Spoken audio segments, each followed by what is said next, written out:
宇宙海各势力都对船长虎视眈眈，大限将至，预言与令人，我要施我与，这恐怕是。Сегодня мы рассмотрим, как Ло Фэн выживает после встречи с монстром, который уже убил много мастеров Вселенной, раскрывает истинный масштаб испытания на наследство реки Дуаньдун и оказывается мишенью всех конкурирующих сил, как только становится известно, что он опережает всех остальных. Ло Фэн продолжал испытания в коридоре жизни и смерти, понимая, что пути назад больше нет. За его спиной с грохотом захлопнулись огромные врата, полностью отрезавшие обратную дорогу. Впереди оставалась лишь неизвестность. Он двигался на высокой скорости по извилистому туннелю, который то расширялся, то становился узким, погружаясь то в яркий свет, то почти в полную темноту. Однако для Ло Фэна это не имело значения. Его зрение позволяло ясно видеть происходящее вокруг. Вскоре впереди показалась огромная гуманоидная фигура. Существо неподвижно лежало на земле, а длинные волосы напоминали львиную гриву. Когда Ло Фэн приблизился, его глаза внезапно открылись и засветились тусклым красным светом. Раздался холодный голос Дуань Дунхэ. Он объяснил правила этого участка испытания. Использовать дворцовые истинные сокровища для укрытия запрещено, зато остальные средства разрешены. Существо перед Ло Фэном называлось Гуэлла. Двое из 5 кандидатов, прошедших здесь раньше, уже погибли от его рук. Гуэлла поднялось на высоту более 100 километров, испустила чудовищную ауру и бросилась вперед. Ло Фэн приготовился к тяжелой битве. Он предположил, что Гуэлла уже обладает силой мастера Вселенной высшего уровня, раз сумела убить 2 участников. Поэтому сначала решил провести один обмен ударами, оценить противника и при необходимости отступить. Но первый же удар полностью разрушил его ожидания. Гуэлла рухнул, практически не оказав сопротивления. Ло Фэн с удивлением посмотрел на противника и не мог понять, как существо с такой слабостью смогло убить 2 мастеров Вселенной. Он продолжил атаковать, один удар за другим, вдавливая Гуэлла в стены коридора. Некоторое время это выглядело как полное избиение. Однако Ло Фэн не расслаблялся, ожидая внезапной контратаки. И вскоре его осторожность оказалась оправданной. Сила Гуэлла начала постепенно возрастать. Сначала оно достигло уровня бессмертного, затем мастера Вселенной, проходя один ранг за другим. То, что начиналось как легкая победа, постепенно превратилось в настоящее сражение. Когда Гуэлла достигла 5-го ранга мастера Вселенной, его сила уже сравнялась с силой Ло Фэна. Но рост продолжался. Гуэлла не использовала никаких сложных техник. Оно не уклонялось, не пыталось обмануть противника и не применяло искусных боевых приемов. Все, что оно делало, становилось сильнее и обрушивало на врага чудовищную физическую мощь. Ло Фэн быстро понял, насколько страшной может быть подобная сила. При достаточно высоком уровне грубая мощь способна подавить даже законы и искусные техники. Он раскрыл серебряное крыло, назвав его Шиу, и активировал золотую страну. Золотой свет окутал Гуэлла, замедляя его движение и позволяя Ло Фэну вновь вступить в ближний бой на более равных условиях. Однако Гуэлла продолжало усиливаться. Оно перешло 6-й ранг и начало приближаться к уровню мастера Вселенной высшего ранга. Ло Фэн оказался под постоянным давлением и один за другим принимал тяжелые удары, используя серебряное крыло для защиты. В какой-то момент он даже задумался о том, чтобы спрятаться в башне звезды. Но это означало бы немедленное поражение в испытании. Поэтому Ло Фэн лишь стиснул зубы и продолжил выдерживать атаки. Чем дольше продолжалась битва, тем сильнее становилось его подозрение. Гуэлла словно вообще не имела заранее установленного предела. Его сила менялась прямо во время сражения. Ло Фэн предположил, что Дуань Дунхэ специально регулирует силу этого существа в зависимости от уровня кандидата. Именно поэтому Гуэлла, с которым столкнулся он, сильно отличалась от того монстра, который ранее убил Золотого Мастера Квадрата и Мастера Лю Цзюй. Когда Ло Фэн уже оказался почти полностью подавлен, Гуэлла неожиданно остановилась. Его удар замер в воздухе. В тот же момент голос Дуань Дунхэ объявил, что Ло Фэн успешно прошел этот этап и может двигаться дальше. Добравшись до следующих врат, Ло Фэн встретил 3 других выживших кандидатов. Это был мастер-чародей, мастер теневой пыли и мастер оленьего жука. Они были удивлены, увидев его живым. От них Ло Фэн узнал подробности гибели Золотого Мастера Квадрата и Мастера Лю Цзюй. Оказалось, Гуэлла, с которым столкнулась их группа, с самого начала обладала силой 4-го ранга Мастера Вселенной, а затем продолжала расти до уровня, который превосходил все, что они когда-либо видели. Мастер Лю Цзюй погиб от одного удара, не успев даже использовать спасительное сокровище.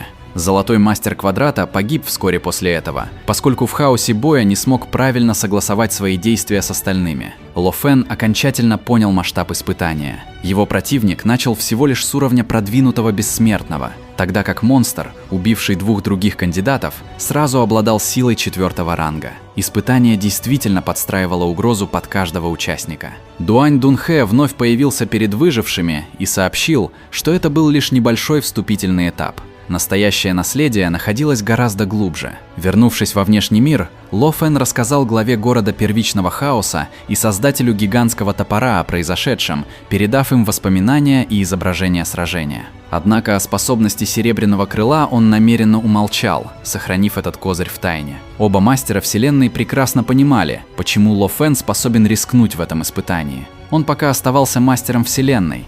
А значит, даже если его тело погибнет, это не станет окончательной смертью. После воскрешения сохранятся его понимание законов, техники и сила воли, хотя некоторые истинные сокровища могут быть потеряны. Поэтому они приказали ему продолжать борьбу за наследие и не беспокоиться о человечестве. Если ситуация изменится, они сами вмешаются. Причина, по которой все силы так отчаянно стремились получить наследие Дуань Дунхэ, была связана не просто с жаждой силы. Все 3 эпохи реинкарнации рано или поздно столкнутся с великим бедствием – окончательным разрушением своей вселенной.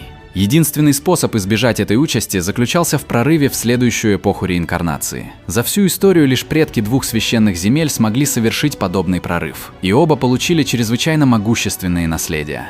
Поэтому даже необычное испытание, которое на первый взгляд могло показаться всего лишь игрой, стало для всех рас вопросом жизни и смерти. Весть о наследии Дуань Дунхэ быстро распространилась по Вселенскому океану. Все крупнейшие силы начали мобилизацию. В священной земле Восточного Императора впервые за бесчисленные поколения лично появился древний предок Восточный Император. Для многих мастеров Вселенной, проживших десятки эпох реинкарнации, увидеть его было событием, которое они считали невозможным. Восточный Император приказал Северному истинному звездному мастеру возглавить огромную армию из 20 мастеров Вселенной, 200 рыцарей Вселенной и 20 тысяч бессмертных. Он прямо заявил, что это наследие необходимо его Вселенной. Практически одновременно предок священной земли Пурпурной Луны также отдал приказ отправить 15 мастеров Вселенной, 150 рыцарей Вселенной и 1500 бессмертных. Главным преимуществом Пурпурной Луны было то, что мастер Оленьего Жука уже находился глубоко внутри коридора. Клан Божественного Ока также начал действовать.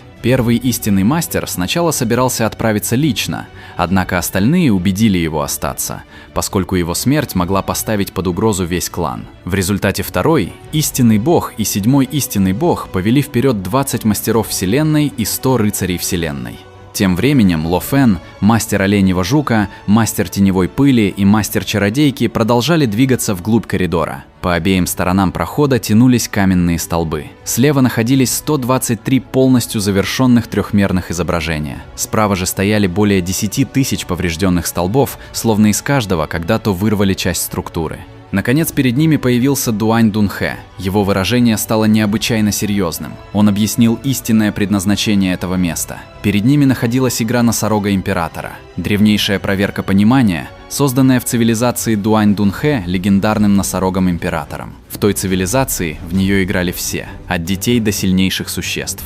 Но это не было простой игрой. Всего существовало более 10 тысяч конфигураций. Сначала кандидаты должны были полностью понять 123 завершенных изображения, находившихся слева, а затем использовать полученное понимание для решения разрушенных конфигураций справа. Первой целью становилась 124-я конфигурация, а затем испытание постепенно усложнялось. Дуань Дунхэ предупредил, если кандидат не сможет достичь установленного уровня за отведенное время, его ждет уничтожение. Пока они находились на ранних этапах, погибало только тело, однако после соприкосновения с настоящим наследием поражение означало полное уничтожение души. В конечном итоге наследие мог получить только один человек. Перед каждым кандидатом появился светящийся столб. Дуань Дунхэ объявил, что тот, кто сможет решить больше всего конфигураций, вплоть до 6000-ной. получит наследие полностью. Мастер Теневой Пыли сначала решил, что это всего лишь игра, но мастер Оленьего Жука резко возразил. Если кто-то действительно сможет достичь 6000-й конфигурации, его понимание окажется на уровне самого Дуань Дунхэ. Такое наследие действительно способно определить, какая раса переживет следующую эпоху реинкарнации. Все четверо решили использовать каждую секунду для изучения. Чтобы получить как можно больше субъективного времени, они отправили свои тела в ускоренные пространства. Мастер Оленьего Жука использовал особое пространство времени, где течение времени было ускорено в 10 000 раз. Мастер Теневой Пыли и мастер Чародейки получили аналогичные условия через первого истинного мастера.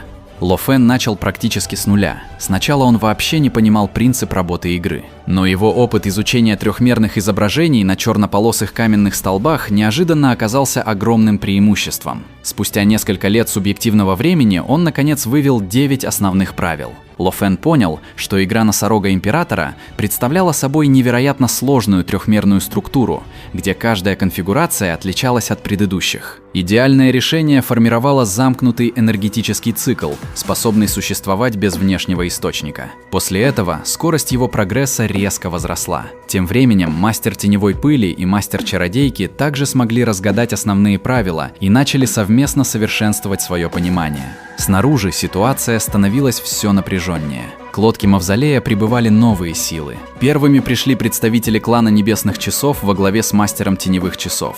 Позже у входа появился Северный истинный звездный мастер из священной земли Восточного Императора. Он получил сразу несколько высших истинных сокровищ, предоставленных ему другими экспертами, и использовал их, чтобы силой занять вход. 3 дня спустя силы Пурпурной Луны и клана Божественного Ока объединились и атаковали его. Несколько мастеров Вселенной высшего ранга одновременно осадили Северного истинного звездного бога. Хотя он долго удерживал позицию, совместное давление заставило его отступить, позволив противникам проникнуть внутрь. В коридоре Ло Фэн и остальные ощущали последствия сражения даже на расстоянии.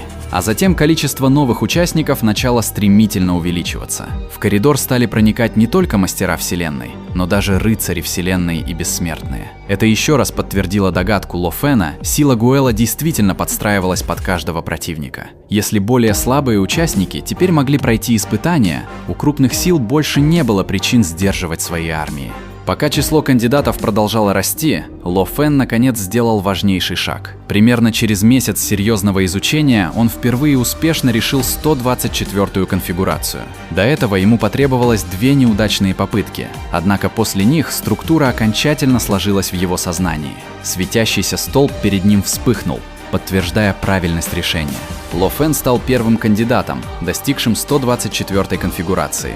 Дуань Дунхэ специально объявил об этом всем новым участникам, открыто заявив, что человек опередил остальных. Этого оказалось достаточно. Более 1000 кандидатов одновременно повернули головы в сторону Ло Фэна. Теперь он перестал быть одним из множества участников и превратился в главную цель. Эксперты клана Божественного Ока, Священной Земли, Пурпурной Луны и Священной Земли Восточного Императора почти одновременно отдали своим людям приказ атаковать его. Они понимали, что если позволить Ло Фэну продолжать совершенствовать, преимущество будет становиться только больше. Мастер Оленьего Жука и пара из мастера Теневой Пыли и мастера Чародейки лишь наблюдали со стороны.